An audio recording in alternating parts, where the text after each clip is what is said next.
Hey, how's it going, everybody? Sarasota Tim. Well, today was the day for the big time blood work.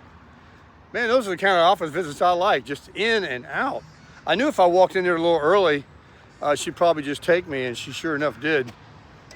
And so I'm already out of there. I had to do a little urine too, and TMI. And I asked her, I said, she goes, let me just look at the orders and see what type we're doing. And I asked her, I said, is this for the whole gamut? She said, it is.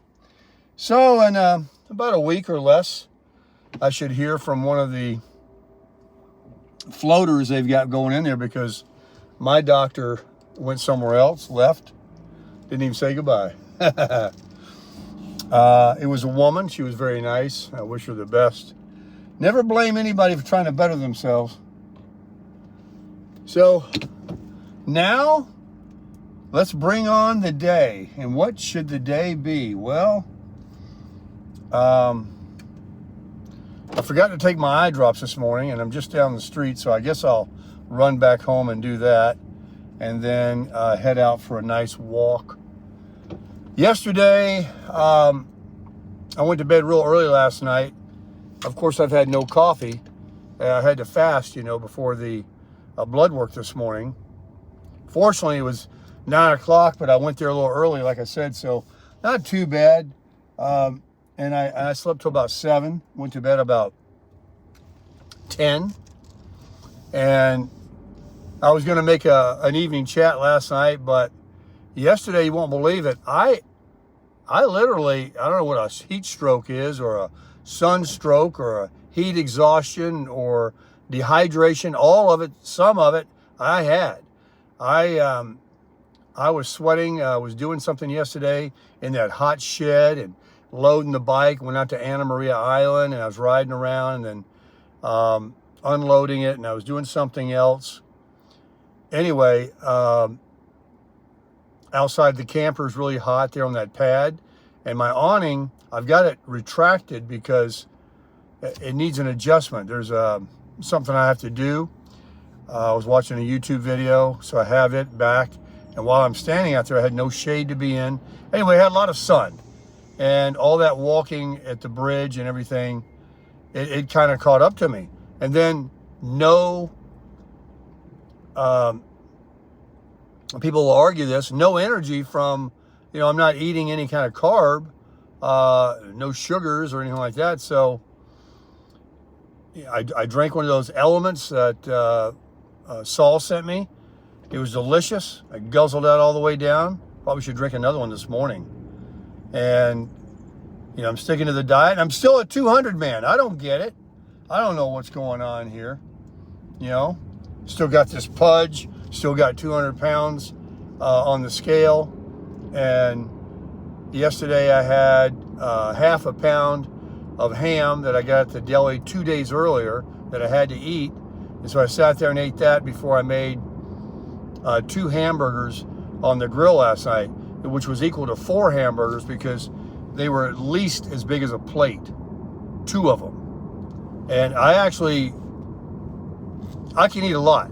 So, but I actually was not wanting the last half of the second one because I had the ham in me, and the first burger was already pretty big. And I overcooked them, but that's fine. It's better than undercooked. And I put the spicy mustard on them. And so that's all I'm eating, see, is meat and drinking water. I am drinking some Diet Coke, so I'm not going to lie. I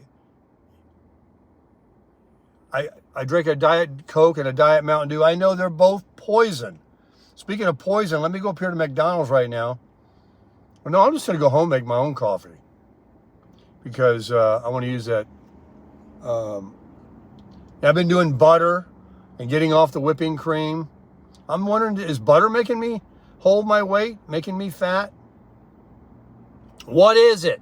So I'm watching a YouTube video last night of these carnivore doctor guys, and they're interviewing on a podcast a gal that is saying she's on, this is a new thing, a sugar diet. You don't eat it every day, I guess. You just, I don't know. I don't understand it. And so they're arguing back and forth, and they're so argumentative. It's like religion. I mean, it really is. This carnivore thing, people call it a cult. I even had somebody tell me I was in a cult because I'm on it. I have lots of people that care about me, including in the community that probably never even said anything. And I know what you're thinking is, they wouldn't do it. It's not sustainable. You need your vegetables. And, and then when I quit it the first time, I had a lot of hate come at me from people that are carnivore that say you didn't give it a chance. You're not doing it. You should do it. And then I went back to doing it. And I'm telling you, I've got another subscriber friend of mine. I'm supposed to watch this video. He sent it to me. How he lost 60 pounds, and he thinks that the extreme carnivore is too extreme, and just, cut out all the crap, it's bad for you, and just, do low carb and exercise and, eat right and, all the same story. And hey, I'll tell you what does work. When I did Atkins, is what they called it, Atkins, years ago, I was going to Publix grocery store buying roast beef, cheese. Yeah, I was eating cheese, and I would roll it up, and that's all I was eating. Meat again, and I lost 30 pounds. But I was going on the treadmill, not the treadmill, the elliptical, at the gym like crazy. Also, I was 100 years younger. I don't know if that's got anything to do with it. I don't know if being 66 years old. I don't understand it. I do understand one thing. I lost this whatever water retention that you have when you quit all the other foods except meat. I get that. And then that's it. That's all the weight I've lost. I say I have good energy and I don't have any crashes, and that's true, but I'm also exhausted from the sun and feel like I need to have some kind of energy during the day. Actually, I feel pretty good. It's just this weight, man. When's the weight gonna go? All right, so I'm back at the house. I got to make some coffee.